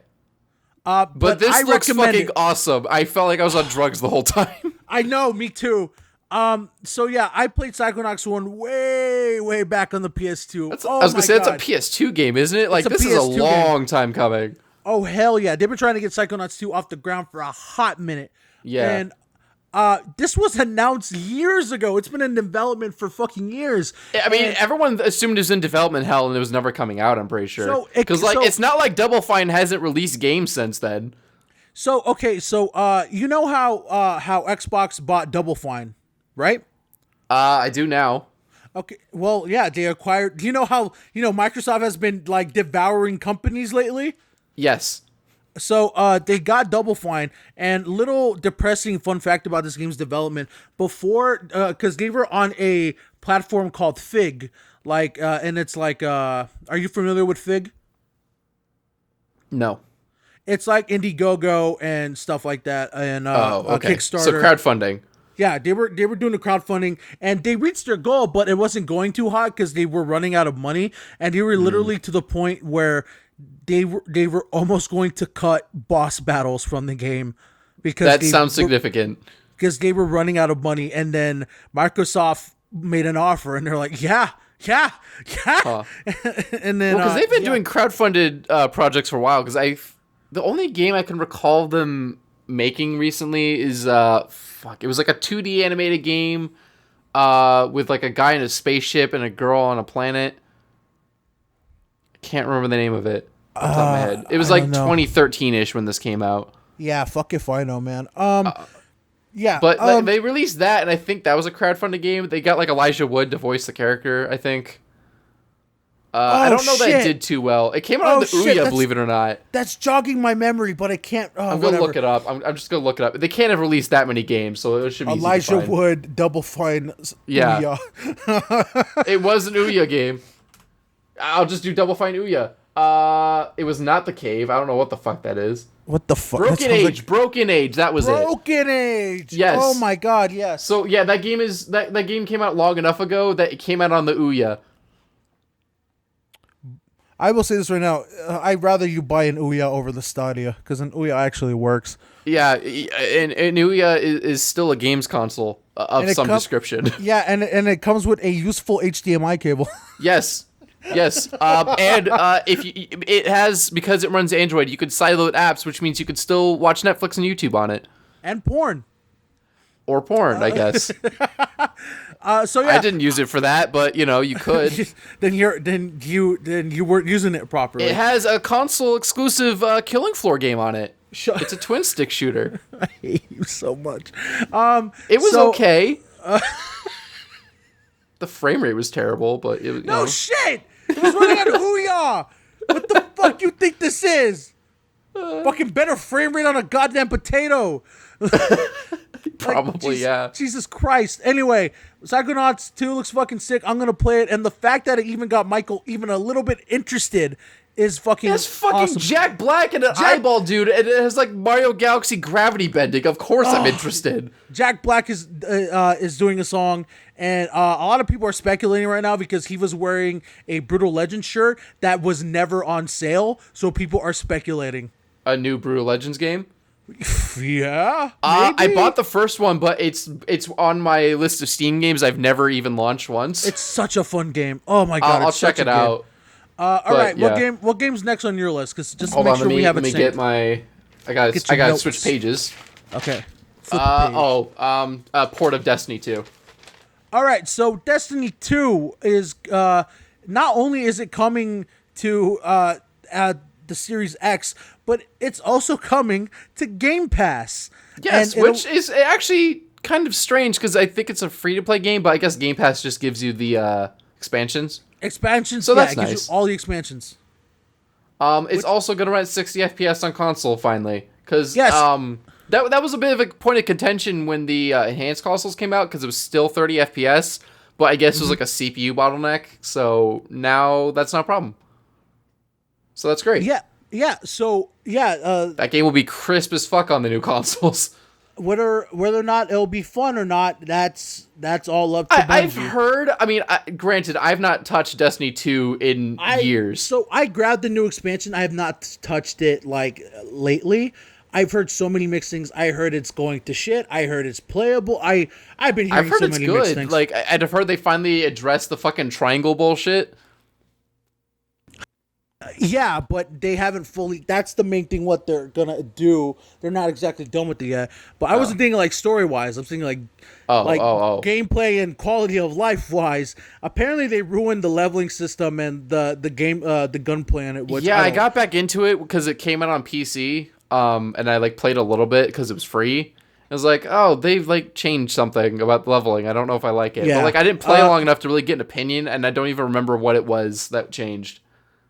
Former Destiny shill Michael is no longer a Destiny shill. Oh, that reminds me. I guess I need to put an edit in. Thank you for reminding me. I gotta put that picture in now. Wait, definitely in the last episode. Are we gonna put it at every time we mention Destiny? Okay, I'm not gonna put it twice in a row. I take it back. Okay, fine. I mean, do it. Just shits and giggles. Give yourself a huge. I already flipped the page over. Okay, whatever. Second. All right. So next up, we have a game that. Honestly, I'm just going to let Michael take it away because I have no horse in this race. A little game by the name of Stalker 2. Take it away, Mikey. Yeah, so this was a game in 2009. I'm going to check that real quick. I believe it's a game from 2009. A lot of the same devs who went on to make 4A games, who made the Metro series, worked on this game. And they actually left the company that made it because of... it was like pay issues. Like there was only 3 people who worked there who had a car, and 2 of them were CEOs, basically driving like high-end cars. The other guy had a beater. 2005? No, I'm looking at Fear. Oops. I get that game and Fear mixed up. Why do you always talk about Fear so much? What? Why do you get Stalker and Fear mixed up so much? I don't know. It came out in 2007 according to Steam. I thought it was 2009. I think 2009 is just when the studio shut down. Yeah. I'm like vague on the history of this game anyway. It was like an open world, like I think it takes place in Chernobyl because like the subtitle's Shadow of Chernobyl. Yeah, so okay, it's like some kind of post-apocalyptic shit. So let me read the description. Run around outside with a gun. Everyone's let me read the description. The original Stalker was a creepy game that takes place in a supernatural version of the Chernobyl exclusion zone. Yeah. Instead of being just ravaged by radiation, the fictional version features mutants and tears in the fabric of reality. We don't see much in the new trailer, but it's positively dripping with cold, dreary, and menacing spirit of the original, and I'm here for it. Yeah, so, and a lot of that imagery with like the fucked up like warping of the environment and shit, I was still thinking it was gonna be Metro because Metro has elements of that. But I completely forgot about Stalker. Yeah. And the fact that a lot of Metro is inspired by Stalker, as well as obviously being based on the books. Yeah, I was about to say, weren't they based on actual like works of literature? Yes, yeah. It was a guy who used to ride the Metro tunnels like every day. I don't know if it was to go to school or work or whatever. Didn't he put up that first book up there up online for free? Yeah, because he kept giving it to publishers and they kept turning it away, so he just put it online for free. Fucking great, man. And then it tried to turn into like a communal effort thing where like he'd get ideas from the community to add chapters, because it wasn't done when he put it up. Yeah, of course. But so the whole story behind Metro is pretty cool, but like that's not the game we're talking about. It is just really interesting to see that they're making a sequel to this like super janky game that like resulted in a bunch of their staff leaving to make a more successful studio. But like here we are. I guess it worked out. Yeah, I mean I hope it's good. And if it's like a little janky, then whatever. Some of the jank of the original game is charming, but like as long as the game works. Yeah. It looks cool though. Any more thoughts on Stalker? Oh, I don't know. I think I mentioned this when I was talking to you on chat, but I noticed something weird about the presentation of the trailer where like I don't know if you noticed it, but like when like the black bars were like a different color. I don't know how else to explain it, but yeah, I did something weird happened when their trailer played. Like it was like formatted wrong. I just thought it was something with my stream or something. No, I didn't know it was specifically Stalker. And as soon as I saw there was a Stalker game, I was like, oh, maybe that's why. There you go, answers. All right, moving on to the next game. We have is that Phantasy Star or Tetris? Neither is Warhammer 40K. Oh, you're right. There we go. We got another announcement from the Warhammer devs. Warhammer 40K Darktide. So it's an FPS, I think. Hold on, let me read the description. And you play as the Guard. You don't play as Space Marines. Yeah. Okay. So let me read the description. Warhammer 40K Darktide is foreboding and delightful. It has a bit of a mixed track record when it comes to video game adaptations. They're either amazing some of them are pretty terrible. good. Yeah, they're either amazing or terrible. And apparently it's a cooperative shooter, and apparently it has the vibe of Vermintide, which I never played, but I heard it's pretty good. I've heard that's like the Warhammer version of Left 4 Dead. Yeah. Instead of fighting swarms of rat people, you'll battle swarms of space zombies.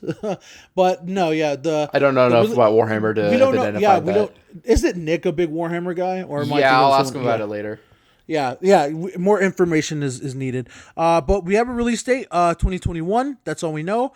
But yeah, Warhammer's still going strong. What game is next, Mikey? That was Tetris Effect, which I believe Tetris Effect is already out, but this looks like a different version of it with like co-op or something. So it looks crazy. It's called Tetris Effect Connected, and it's a special version that's coming out on the holiday season for Series X, and it has some sort of co-op mode, which where like you're all three of the Tetris boards combined together, and they got like giant pieces. Yeah, I mean, and they could play into each other's board. It was I'm crazy. all for it. I'm gonna give it a try, but like it seems fun. Hey, Tetris is fun. Tetris is always fun. Like it's pretty hard to fuck up Tetris. It's kind of got a solid set of how to do it now. Shitty mobile Tetris Effect was apparently the best version of it to date. Yeah, even shitty mobile games that are not official can do it. I played hours and hours of EA Tetris. The only Tetris game that was like actually broken was the Ubisoft release version on console. Oh, I forgot about that. Yeah, where like even IGN had to point out how bad the performance was. No, but yeah, it's fucking You Tetris. know it's bad when IGN is pointing it out. No, but yeah, more Tetris is always a good thing. Yes. what's next on the docket, Mike? The Gunk This game, looks fucking strange. So, it's called. It reminded me of Crash Bandicoot because it like kind of like the linear walled off way they were moving. So this is the Gunk is a game from the creators of SteamWorld. It's let's see, the Gunk is a game where you'll explore a vast alien world overtaken by a mysterious substance known only as the Gunk. It looks like a sort of like platformer action game. Yeah. Well, like Crash Bandicoot, that's what I was kind of saying. Yeah, it looks really, it's really sci-fi, and the protagonist looks really cool.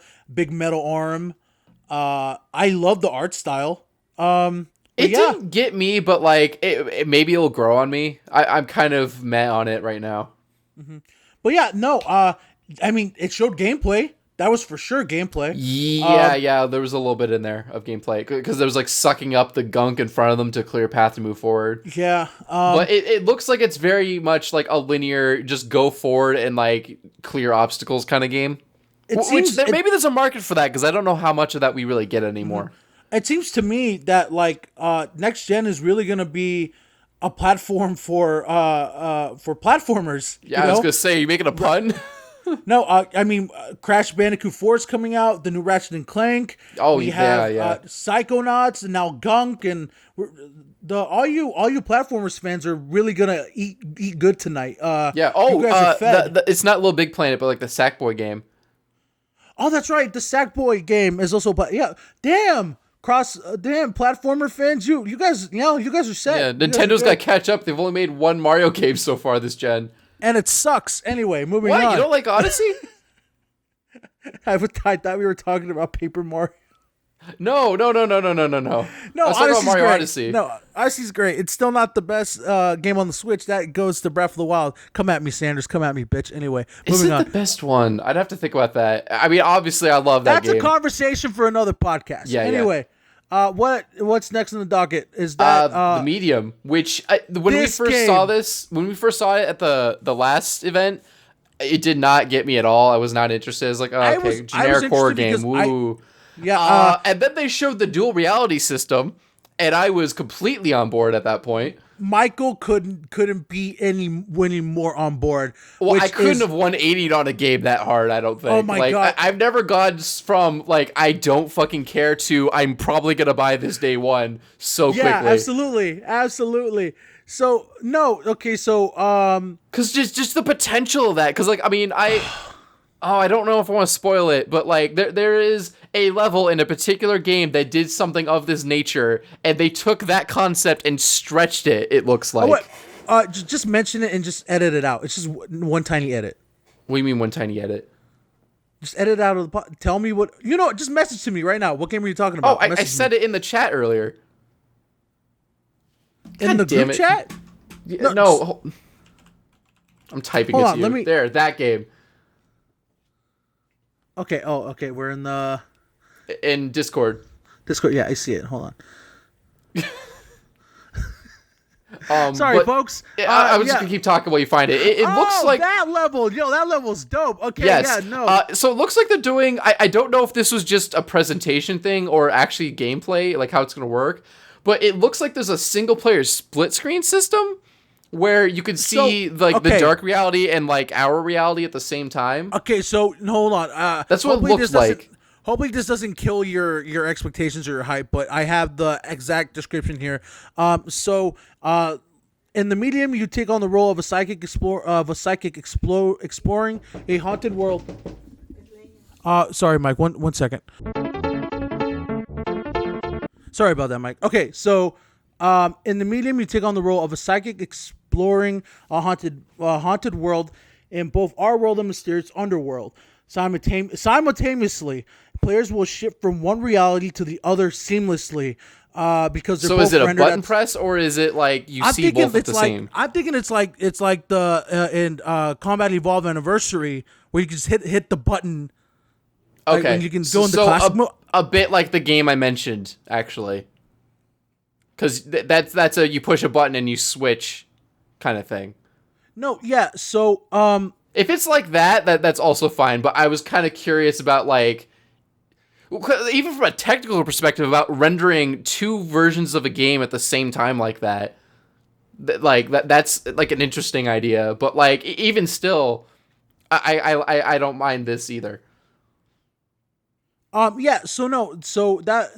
I'm honestly I'm excited for the game because it's all up my alley. And I'm particular when it comes to horror games, as we've discussed. I mean, I know you put me down as I hate horror games. But I really don't. Quick, I'm just particular about them, and this looks like it might fit my. Okay, go down your resume when it comes down. What horror games have you played? What horror games have I played? I've played Resident Evil 4 Revelations, and I think just those two. I've played Amnesia: Dark Descent. I've played does Dead Space count? I think Dead Space counts. I've played. Fuck, I need to think about it. Is Metro a horror game? It has some horror elements. Yeah, like it is a little bit survival horror-y. You cut off. And Metro. You cut off. I was just saying it has like elements of survival horror, and the Metro games are some of my favorite games like ever. Killing Floor 2 is like a wave defense game, not really horror. Yeah. So I guess those are the ones I can think of off the top of my head. No, but just the fact that you will it says you will be seamlessly to travel through both. The hardware from I was gonna say I bet you that's a storage medium kind of thing, because like with the game I mentioned, it was one level, and I'm sure they had to like cut corners and like scale it down to get it to work. I mean, it doesn't look like it was cut corner. It doesn't look bad. It doesn't look like they cut anything. No. I'm not saying it looks bad. I'm just saying like I'm sure that there were programming like difficulties, like getting it to work seamlessly like that. Yeah, because it works seamlessly in that game, and that's a game that runs on a spinning drive. Yeah. No, but even before this, I was all in because games like this, like I adore Silent Hill, Resident Evil, those kind of games. But I'm so glad that this got you entangled because because the mechanics of it are so interesting. I feel like you could do a lot with it. So I want to see what they do. And imagine if this game is successful with it. Imagine if they can implement it into other games as well. Oh yeah, and yeah, I'm excited to see what they do with this game. That's really it. Yeah. No, yeah, but I'm really excited. And they showed a little bit of it. Like they did show what I assume was gameplay. Oh no, it was absolutely gameplay. Yeah. I mean, no doubt about it. But no, the game is the medium, and I'm super excited for it. No release date that I see, but not even like a year. No, nothing. Okay. I really hope it comes out soon, because I really want to play it. But yeah, other than that, looks hype. What's next, Mike? Phantasy Star Online 2. Yeah, baby. It had another name, but I didn't write it down in time because it was in a weird font and went too fast. Okay, I have it right here. Phantasy Star Online 2, New Genesis. That was it. The original looter shooter. It's getting a next gen. Yeah, it kind of is, isn't it? Yep. Because wasn't it also like one of the first online console games? It was one of the first. Yes. I think one of them might have been. If I remember correctly, it was one of like 5 games on the GameCube that had an online function. Mm-hmm. Yes, sirree. But yeah, have you played Phantasy Star Online before? No, it's not my wheelhouse, and we both know it. Yeah.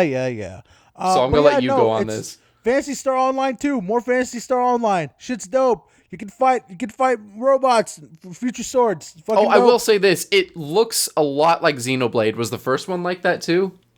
Yeah. Okay. The art styles are very similar. Well, not even just art style, but like the combat reminded me of Xenoblade a little bit. Oh yeah, absolutely. It's a little bit more faster paced than Xenoblade. Yeah, well, yes. Xenoblade is like hybrid turn based. You have a hot bar, my boy. Yeah. So yeah, it's there's really not a lot I can add. It's Phantasy Star Online, but for the next generation, and yeah, I'm excited. What's up? What's next? That would be Crossfire X. That was the Remedy game, if I remember correctly. Yeah. This does not look like the kind of thing Remedy usually makes. This looks like Black Ops 3. This looks like what what Call of Duty would shit out. I'm not saying it looks bad. No, it didn't look bad, but it did look like Call of Duty, and as we all know, Call of Duty is McDonald's of video games. I mean, Warzone's pretty fun. Look, I like McDonald's. Like, that's not... I mean, it's a diss, but it's like... You know, all still eat McDonald's. They sell billions of hamburgers a year. Someone's eating them. Michael is that one guy that goes to McDonald's at 9 p.m. and buys a filet-o-fish and sits by himself. Oh, and gross. Thinks about life. I wouldn't get a filet-o-fish at 9 p.m. That's asking for food poisoning. He gets a filet-o-fish and he gets a vanilla shake and he shoves the filet-o-fish into the vanilla shake and just drinks it raw. So Crossfire X. I don't do it with a filet-o-fish, but the chicken tenders, however. Listen. Their tenders are delicious. I would have never believed that McDonald's can make good chicken, but like, there it is. McNuggets. The fuck. The nuggets are fine. The nuggets are fine. They're a classic, but like their tenders are so much better. I will have no McNugget slander on my timeline, my good friend. All I'm saying is their tenders are better. Your tenders are better. Anyway. Thank you. Crossfire X, it's a futuristic shooter from Crytek. You have really cool Not from Crytek, on. it's from Remedy. Not Crytek. Oh, Jesus Christ. From Remedy. Oh, Jesus. It looks like Crysis. It looks like fucking Crysis. That's why. A little bit. It looks more like Black Ops to me, but like I see it. I guess. But yeah, it's a first-person shooter, and I'm surprised Michael didn't bust a nut while watching the trailer because this is his wheelhouse. It just looked generic. Like I was waiting for it to have some kind of like classic Remedy flair, but like it just looked like a first-person shooter. I love how you gave this and Halo Infinite the same reaction of just meh, and I just want to punch you in the throat so many times. I'm more interested in Halo than I am in Crossfire, if that makes you feel any better. It absolutely does not. Fuck you. And like I said, for like the third time, I'm gonna play it. I'm gonna be playing Halo when it comes out. I have Game Pass. I was expecting like oh man, me and Mike are gonna be on the Halo 5 hype train. It's gonna be sick. No, Mike fucking hates this game. I don't hate it. Mike couldn't be less on the hype train. I'm scared. Okay. I'm on top of the train, fist pumping, yelling my head out. Well, you know what? I'm jealous of you. I really am, because I want to feel that way, but I don't. Michael's on the last cart, having his feet dangle, like, oh yay, I guess. I'm like, fuck you, Mike. Anyway, does that lead us to our last game? The one more thing. I literally wrote down one more thing in quotes. No, but does that lead us there? Yeah, it's Fable. Surprise! Fable lives. 4? Did it have a 4? I don't think it had a numeral on it. No number. But I think they did refer to it like continuing or something. Okay. Like your adventure is not over or something like that. So, cinematic trailer only. Yes. It was very much like the Elder Scrolls 6 trailer where you didn't see anything. So yeah, it's not a numbered sequel, so it could be a reboot. Possibly. It's not like it really matter. I think Fable fans are just happy to have anything. They just want something. They want something. Right. And honestly, I've been wanting to play another Fable for a while because Fable 3 was garbage. As long as Peter Molyneux is not involved, I'm game. Yeah, I heard some people like being disappointed by that, but I'm like, that's a selling point for me. Are you kidding me? Like, thank God. Yeah. And now my cat is on my keyboard. Thanks, man. Anyway, so yeah, as long as Molyneux is not involved, that's a selling point. Put that on the box, just like that one Harry Potter game that's coming out. Oh, not related to J.K. Rowling at all, or whatever. J.K. Rowling has little influence on the game. Peter Molyneux has little influence on the Fable. Has no influence on the game. Oh, fuck Molyneux, man. Holy shit. Meeting of the minds. I cannot believe people still worship that guy. The guy is such a prick. Why? He's a liar. That's really it. He's a liar, and he has like no grasp on game design nearly as much as he thinks he does. He reminds me of, what's his name? The guy who made Fez. Oh, that guy. He's like a DJ now or something, isn't he? He's a DJ. Remember when he announced Fez 2 and people and then he got like, mad and just canceled it? People were like, "You're a scumbag," and he just like, fuck He is you. like I watched what was it, like Indie Game the movie or whatever the fuck it was called. I mean, everyone else in that movie was like really normal, like kind and like down to earth and like really cared about their craft, and this dude was full of himself. He was a prick. He was like the only one having like serious drama. Like I think the Super Meat Boy guys were like having trouble getting their game promoted on Xbox Live, but that's like a business thing. This was like him, because it's only from his perspective, is either him getting screwed over by or screwing over his partner to the point where he was like blurred out of the entire movie. Yeah, and then he was at I think he was at PAX, and he was going to show off the game for the first time. Work? And he had to restart it each time, but it was playable. And whether or not his former partner signed the paperwork, if they didn't, it was going to be illegal for him to show off the game. So that's why he was so high stress. Yeah. I think they ended up working it out because, like, obviously that game came out. I will say, like, it's a good game. It's solid. You would never know a fucking like class S douche made it, but super class S, class platinum douchebag. Like seriously, he fucking sucks. But like, God, why are so many? He made a good game, and it is a shame that like he's too thin-skinned to stay in the industry. Because like I would have liked to see a sequel or like other shit from him. Why are so many indie developers so fucking up their own ass, man? I will never. It's not all of them. Like a lot of them are humble because like it's just such a small place to be. But like for whatever reason, he just had a rockstar ego about him, and it didn't help that he actually made a good game. So like if he made a shitty game, it would at least be easy to laugh it off. It's like, God damn it! Like you fucking suck, but I love Fez. Fez was so good. What the fuck? I hate this time. It was such a clever game, but he just took himself too far. I can't even remember his name. God, I have to find it. Hold on. No.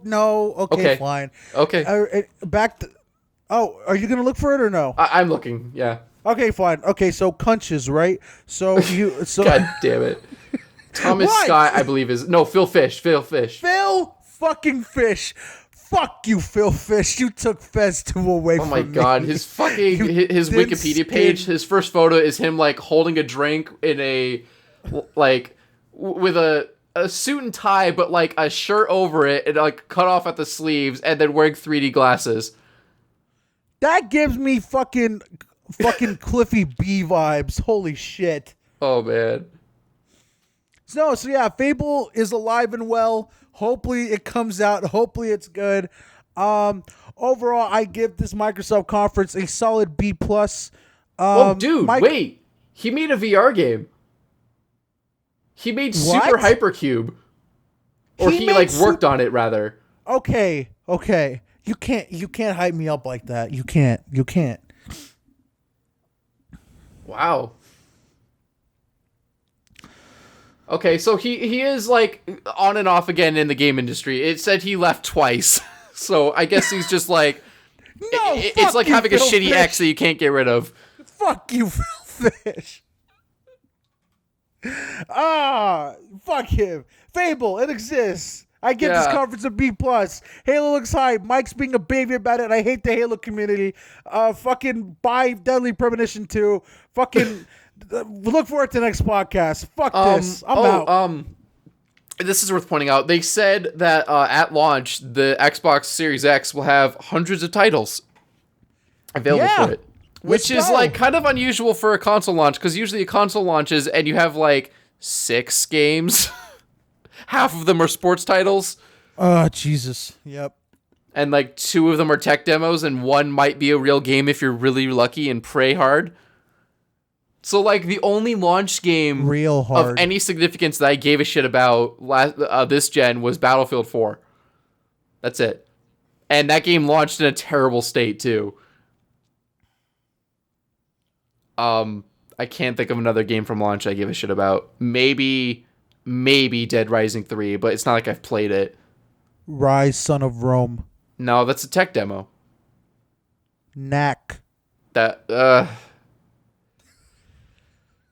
shovelware, disguised as a tech demo. Killzone Shadowfall. Remember that? Okay, you know what? That was okay. Yeah, so but that no was the one remembers for it. PlayStation, aside from Battlefield. Remember when Killzone came back and died in the same year? Yeah. I do. Which is kind of a shame because like it was a decent game. People are actually comparing Killzone Shadowfall to the new Halo trailer, by the way. Shut up. I'm not I'm not kidding. I'm done. No, you can end this podcast. I'm done. I didn't do it. It was someone else. I fucking hate the Halo. You motherfuckers make it so hard to get hyped for a game. Let's just let the game come out and let people form opinions based on the actual game instead of a fucking video. Like, maybe it'll be fine, and everyone will like it, and pigs will fly and shit rainbows, and COVID will end, and we'll have a different president. There's nothing wrong with mobility, because we'll have re-entered the good timeline or something. There's nothing wrong with Oops, moving. Did I make a political statement on the podcast? There's nothing wrong with moving. You fucking fucks. I hate you. I will agree with you. I don't get the sprint thing, especially with this game. It's like indefensible to argue against sprint in this game. That video you sent me, I wanted to punch the fucking phone screen so much. Oh, when I sent you that video? I think that video was satire. I wouldn't take it too seriously. Okay. I think he was kidding. I wanted to punch the wall so much when he's like, "You better walk, please walk, please walk." And then he ran for two. I didn't even get it right away because he ran for 2 seconds to the warthog. He's like, "No!" Like, what the fuck happened? Oh, he sprinted. I get it. He sprinted. It was so dumb. But I think it was supposed to be a satire of the Halo community. Good. I mean, because otherwise, why would you be freaking out about the fact that RB was the reload button? Yeah. Which I did catch that, and I thought that was interesting, and it made me wonder if there was maybe dual wielding, but if there is, they didn't show it. Okay, relax. Let's not get ahead of ourselves. Relax. Look, I could take or leave dual wielding. It's not that big of a deal. It's not gonna make you like the game anymore. You're gonna hate this game either way. And I just pissed off Mike. Sweet Gucci. You're cutting out a lot. Oh, am I? Hello? Can you hear me? Barely. How about now? No, you're cutting out. I don't know what's going on. What the fuck? What do you mean I'm cutting out? Oh God, what is happening? I can't hear you. Hold on. Give me 1 sec. I can save this. I mean, at least we picked the end of the podcast.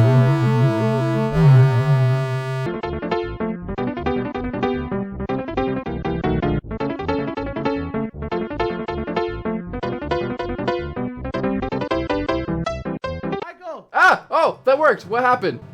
I don't know. Am I here? Yes. That's gonna be the worst 20 seconds of I was ready to just end the podcast, and whatever audio you had on your end, I was just gonna cut out and end the podcast. But here you are, I guess. No, please leave the parts of me screaming, please.